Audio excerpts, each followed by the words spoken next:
नमस्कार।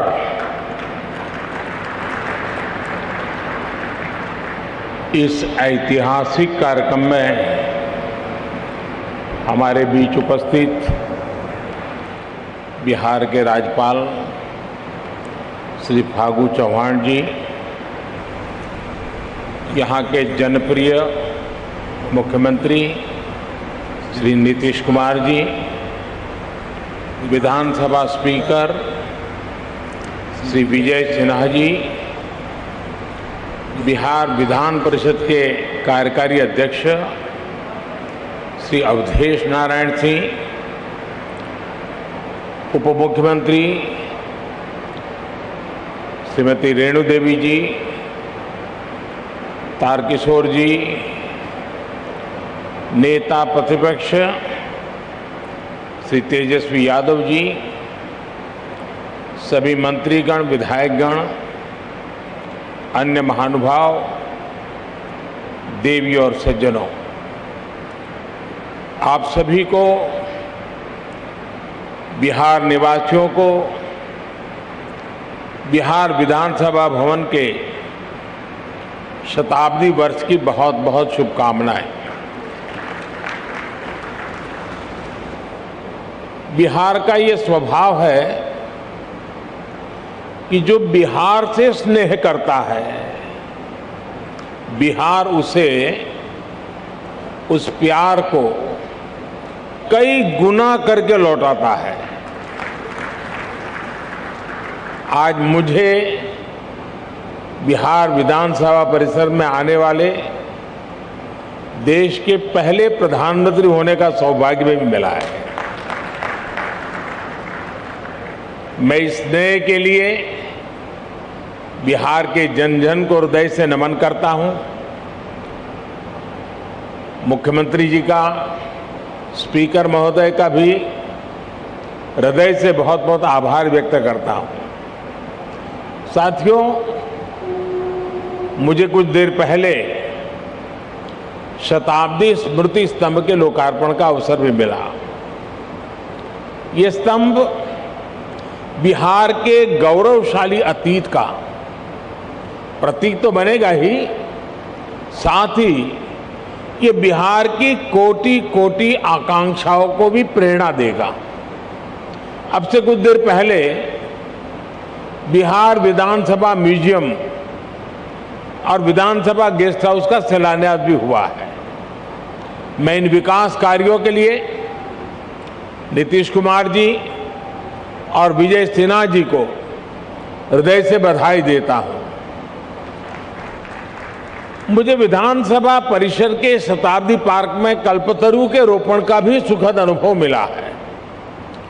कल्पतरु के विषय में मान्यता है कि हमारी आशाओं, आकांक्षाओं को पूरा करने वाला ये वृक्ष है। लोकतंत्र में यही भूमिका संसदीय संस्थाओं की होती है। मैं आशा करता हूं कि बिहार विधानसभा अपनी इस भूमिका को इसी निरंतरता के साथ निभाती रहेगी, बिहार और देश के विकास में अपना अमूल्य योगदान देती रहेगी। साथियों, बिहार विधानसभा का अपना एक इतिहास रहा है और यहां विधानसभा भवन में एक से एक बड़े और साहसिक निर्णय लिए गए हैं।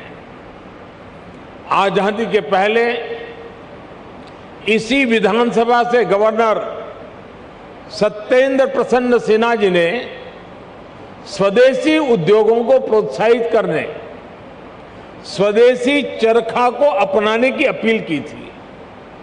आजादी के बाद इसी विधानसभा में जमींदारी उन्मूलन अधिनियम पास हुआ था। इसी परंपरा को आगे बढ़ाते हुए नीतीश जी की सरकार ने बिहार पंचायती राज जैसे अधिनियम को पास किया। इस अधिनियम के जरिए बिहार पहला ऐसा राज्य बना जिसने पंचायती राज में महिलाओं को 50% आरक्षण दिया। लोकतंत्र से लेकर समाज जीवन तक समान भागीदारी और समान अधिकार के लिए कैसे काम किया जा सकता है, ये विधानसभा इसका उदाहरण है।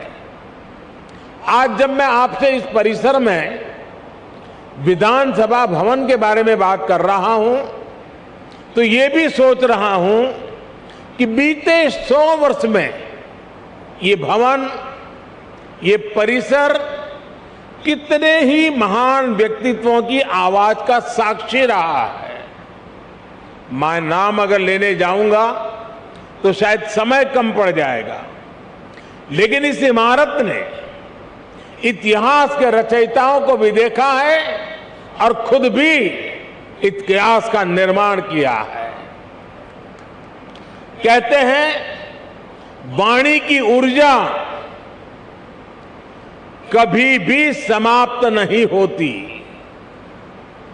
इस ऐतिहासिक भवन में कही गई बातें, बिहार के उत्थान से जुड़े संकल्प एक ऊर्जा बनकर आज भी उपस्थिति है। आज भी वो वाणी, वो शब्द गूंज रहे हैं।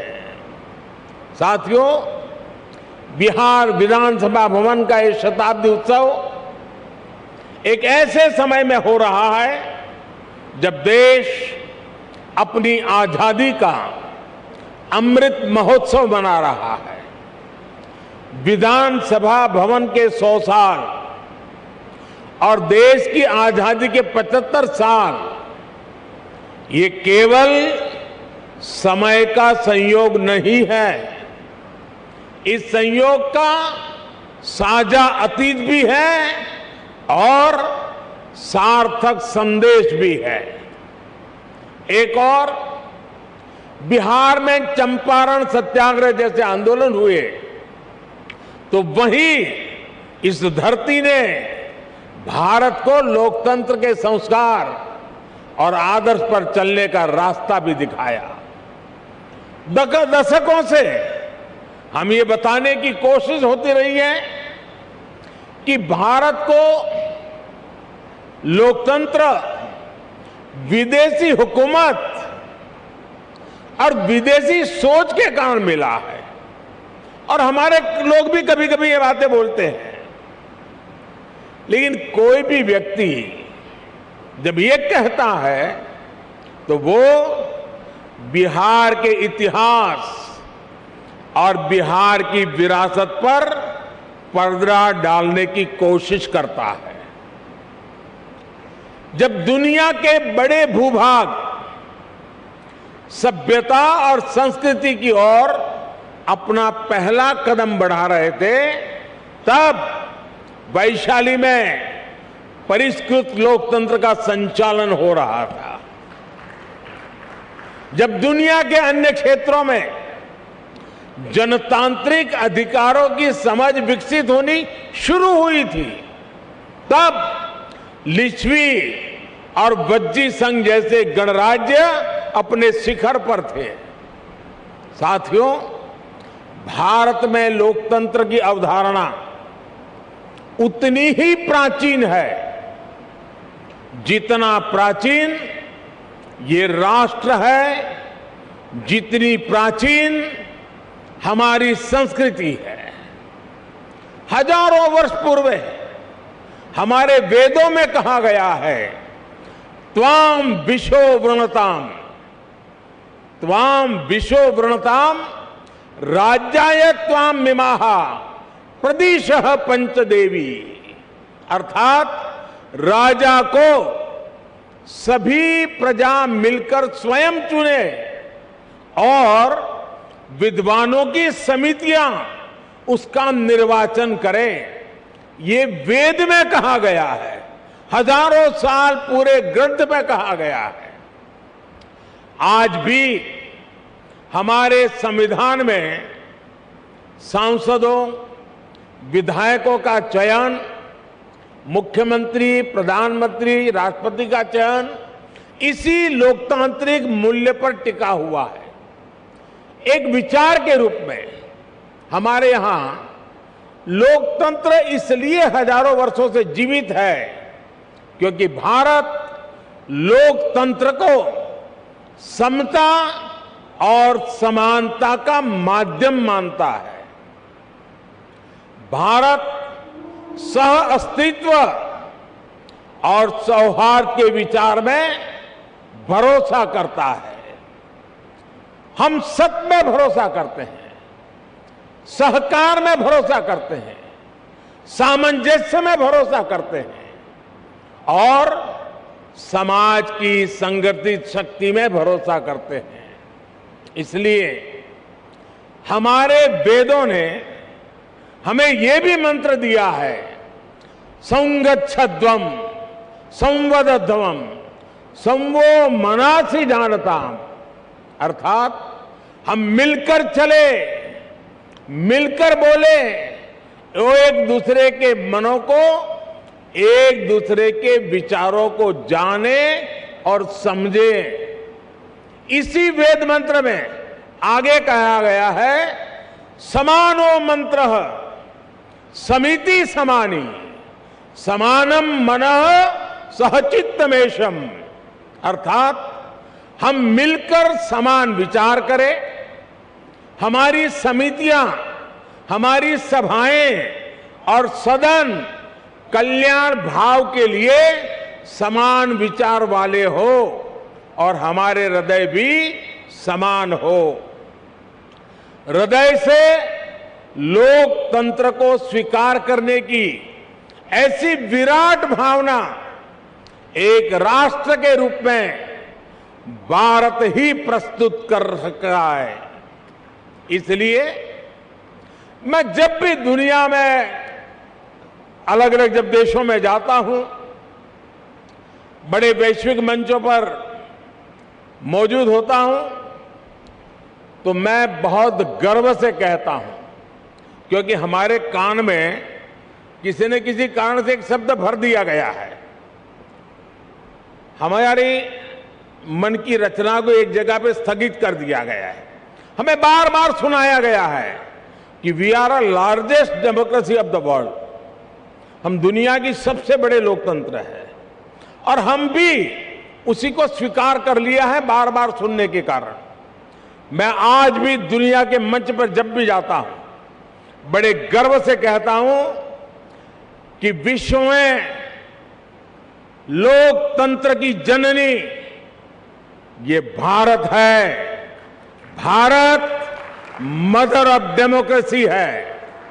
और हमने भी, और बिहार वासियों ने तो खास, दुनिया में डंका बजाते रहना चाहिए कि we are a mother of democracy.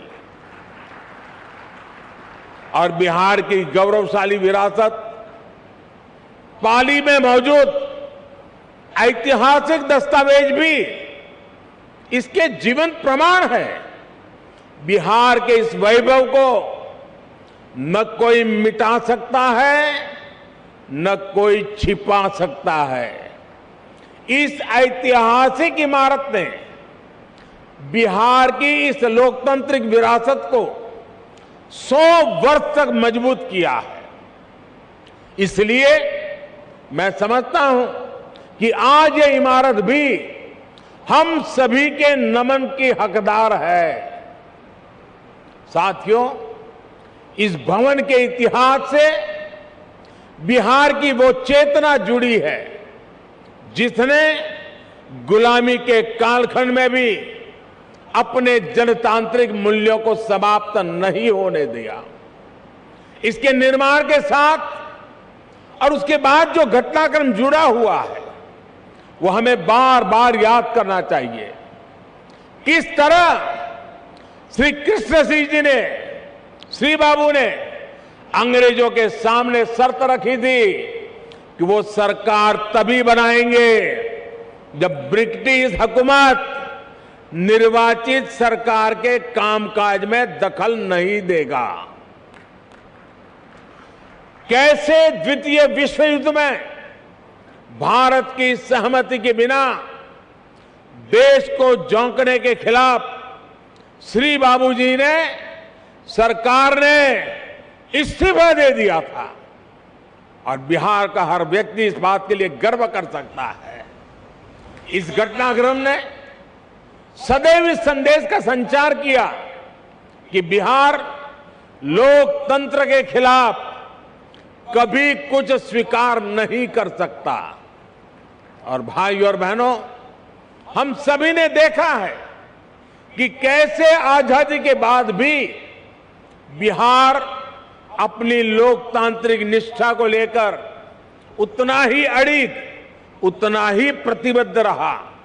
Bihar ने आजाद भारत को डॉक्टर राजेंद्र प्रसाद के रूप में पहला राष्ट्रपति दिया। लोकनायक जयप्रकाश, कर्पूरी ठाकुर, बाबू जगजीवन राम, अनेक भी जैसे नेतृत्व इस धरती पर हुए। जब देश में संविधान को कुचलने का प्रयास हुआ तो भी उसके खिलाफ बिहार ने सबसे आगे आकर विरोध का बिगुल फूंका। आपातकाल के उस स्याही दौर में बिहार की धरती ने दिखा दिया कि भारत में लोकतंत्र को दबाने की कोशिशें कभी भी कामयाब नहीं हो सकती। और इसलिए मैं मानता हूं कि बिहार जितना समृद्ध होगा, भारत की लोकतांत्रिक शक्ति भी उतनी ही मजबूत होगी। बिहार जितना सशक्त होगा, भारत भी उतना ही सामर्थ्यवान होगा। साथियों, आजादी का अमृत महोत्सव और बिहार विधानसभा के 100 वर्ष का यह ऐतिहासिक अवसर हम सभी के लिए, प्रत्येक जनप्रतिनिधि के लिए आत्मविवेचना और आत्मनिरीक्षण का भी संदेश लेकर आया है। हम अपने लोकतंत्र को जितना मजबूत करेंगे, उतनी ही मजबूती हमारी आजादी को मिलेगी, हमारे अधिकारों को मिलेगी। आज 21वीं सदी में दुनिया तेजी से बदल रही है। नई जरूरतों के हिसाब से भारत के लोगों की, हमारे युवाओं की आशाएं, अपेक्षाएं भी बढ़ रही है। हमारी लोकतांत्रिक व्यवस्थाओं को इसके हिसाब से तेज गति से कार्य करना पड़ेगा। आज जब हम आजादी के 75वें साल में एक नए भारत के संकल्प के साथ आगे बढ़ रहे हैं, तो इन संकल्पों को आगे बढ़ाने की जिम्मेदारी हमारी संसद और विधानसभाओं पर भी है। इसके लिए हमें ईमानदारी और निष्ठा से दिन रात मेहनत करने की जरूरत है। देश के सांसद के रूप में, राज्य के विधायक के रूप में हमारी ये भी जिम्मेदारी है कि हम लोकतंत्र के सामने आ रही हर चुनौती को मिलकर हराएं। पक्ष विपक्ष के भेद से ऊपर उठकर देश के लिए, देश हित के लिए हमारी आवाज एकजुट होनी चाहिए। जनता से जुड़े विषयों पर सदन सकारात्मक संवाद का केंद्र बने। सकारात्मक कार्यों के लिए हमारी आवाज उतनी ही बुलंद दिखे। इस दिशा में भी हमें निरंतर आगे बढ़ना चाहिए। हमारे आचरण से ही हमारे देश की लोकतांत्रिक परिपक्वता प्रदर्शित होती है।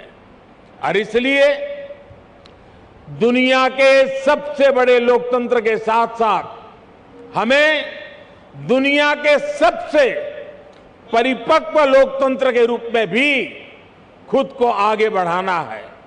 साथियों, मुझे खुशी है कि आज देश इस दिशा में सकारात्मक बदलाव देख रहा है। मैं अगर संसद की बात करूं तो पिछले कुछ वर्षों में संसद में सांसदों की उपस्थिति और संसद की प्रोडक्टिविटी में रिकॉर्ड वृद्धि हुई है। और अभी विजय जी ने भी विधानसभा का ब्यौरा दिया। सकारात्मकता, गतिशीलता, व्यापक रूप से विषयों की चर्चा, निर्णय, उसका पूरा ब्यौरा दिया। साथियों, वैसे संसद में भी पिछले बजट सत्र में भी लोकसभा की प्रोडक्टिविटी 129% थी, 129% थी। राज्यसभा में भी 99% प्रोडक्टिविटी दर्ज की गई। यानी देश लगातार नए संकल्पों पर काम कर रहा है, लोकतांत्रिक विमर्श को आगे बढ़ा रहा है। और हम सभी जानते हैं कि जब लोग ये देखते हैं कि उन्होंने जिन्हें चुनकर भेजा है वो मेहनत कर रहा है, सदन में उनकी बात गंभीरता से रख रहा है, तो उनका भी लोकतंत्र पर विश्वास और बढ़ता है। ये विश्वास बढ़ाना भी हम सबकी जिम्मेदारी है। साथियों, समय के साथ हमें नए विचारों की जरूरत होती है, नई सोच की जरूरत होती है। इसलिए जैसे जैसे लोक बदलता है, लोकतंत्र को भी नए आयाम जोड़ते रहना पड़ता है। इन बदलावों के लिए हमें केवल नई नीतियों की जरूरत नहीं पड़ती, बल्कि पुरानी नीतियां और पुराने कानूनों को भी समय के अनुसार बदलना पड़ता है। बीते वर्षों में संसद ने ऐसे करीब 1500 कानूनों को खत्म किया है। इन कानूनों से सामान्य मानवी को जो दिक्कतें होती थी, देश की प्रगति में जो रुकावटें होती थी, उनका समाधान हुआ और एक नया विश्वास भी पैदा हुआ। राज्य स्तर पर भी ऐसे कई पुराने कानून हैं जो वर्षों से चले आ रहे हैं। हमें मिलकर इस और भी ध्यान देने की जरूरत है। साथियों, दुनिया के लिए 21वीं सदी भारत की सदी है। हम लगातार ये सुनते आए हैं, कई लोगों के मुंह से सुनते हैं, दुनिया के लोग बताते रहते हैं। लेकिन अगर मैं भारत की बात करूं तो मैं कहूंगा कि भारत के लिए ये सदी कर्तव्यों की सदी है। हमें इसी सदी में अगले 25 सालों में नए भारत के स्वर्णिम लक्ष्य तक पहुंचना है। इन लक्ष्यों तक हमें हमारे कर्तव्य ही लेकर जाएंगे। इसलिए ये 25 साल देश के लिए कर्तव्य पथ पर चलने के साल है। ये 25 साल कर्तव्य भावना से स्वयं को समर्पित करने का कालखंड है। हमें स्वयं को अपने लिए, अपने समाज के लिए, अपने देश के लिए कर्तव्य की कसौटी पर कसना होगा। हमें कर्तव्य की पराकाष्ठा को पार करना होगा। आज भारत वैश्विक पटल पर जो कीर्तिमान स्थापित कर रहा है, आज भारत जिस तेजी से वैश्विक ताकत बनकर उभर रहा है, उसके पीछे कोटि कोटि भारतवासियों की कर्तव्य निष्ठा और कर्तव्य भावना है। लोकतंत्र में हमारे सदन जनता की भावनाओं का प्रतिनिधित्व करते हैं। इसलिए देशवासियों की कर्तव्य निष्ठा हमारे सदनों और जनप्रतिनिधियों के आचरण में भी झलकनी चाहिए। हम सदन में जैसा आचरण करेंगे, कर्तव्य भाव पर सदन के भीतर जितना बल दिया जाएगा, देशवासियों को भी उतनी ही ऊर्जा और प्रेरणा मिलेगी। एक और महत्वपूर्ण बात, हमें अपने कर्तव्यों को अपने अधिकारों से अलग नहीं मानना चाहिए। हम अपने कर्तव्यों के लिए जितना परिश्रम करेंगे, हमारे अधिकारों को भी उतना ही बल मिलेगा। हमारी कर्तव्य निष्ठा ही हमारे अधिकारों की गारंटी है। इसलिए हम सभी जनप्रतिनिधियों को कर्तव्य पालन का भी संकल्प दोहराना है। ये संकल्प ही हमारी और हमारे समाज की सफलता का मार्ग प्रशस्त करेंगे। आज जब हम देश के अमृत संकल्पों को लेकर आगे बढ़ रहे हैं, तो हमें अपने कर्तव्य में, अपने श्रम में, अपने परिश्रम में कोई कमी नहीं छोड़नी है। एक राष्ट्र के रूप में हमारी एकता हमारी प्राथमिकता होनी चाहिए। गरीब से गरीब व्यक्ति का भी जीवन आसान बने। दलित, पीड़ित, शोषित, वंचित, आदिवासी, हर किसी को हर जरूरी सुविधा मिले, ये हम सभी का संकल्प होना चाहिए। आज सबको घर, सबको पानी, सबको बिजली, सबको इलाज जैसे जिन लक्ष्यों को लेकर देश काम कर रहा है, वो हम सबकी सामूहिक जिम्मेदारी है। बिहार जैसे सामर्थ्यवान और ऊर्जावान राज्य में गरीब, दलित, पिछड़े, आदिवासी और महिलाओं का उत्थान बिहार को भी तेज गति से आगे बढ़ा रहा है और बढ़ाएगा। और बिहार जब आगे बढ़ेगा तो भारत भी अपने स्वर्णिम अतीत को दोहराते हुए विकास और सफलता की नई ऊंचाइयों को छुएगा। इसी कामना के साथ इस महत्वपूर्ण ऐतिहासिक अवसर पर आप सब ने मुझे निमंत्रित किया, इस ऐतिहासिक पल के साक्षी बनने का अवसर दिया। इसके लिए मैं राज्य सरकार का, स्पीकर महोदय का और सभी यहां के वरिष्ठ जनों का हृदय से बहुत बहुत आभार व्यक्त करता हूं। अनेक अनेक शुभकामनाओं के साथ इस 100 साल की यात्रा आने वाले 100 साल के लिए नई ऊर्जा का केंद्र बने, इसी एक अपेक्षा के साथ बहुत बहुत धन्यवाद, बहुत बहुत शुभकामनाएं।